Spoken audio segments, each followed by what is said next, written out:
A Minor Bird by Robert Frost. I have wished a bird would fly away and not sing by my house all day. Have clapped my hands at him from the door when it seemed as if I could bear no more. The fault must partly have been in me.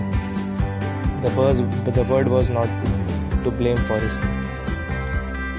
And of course, there must be something wrong in wanting to silence any song.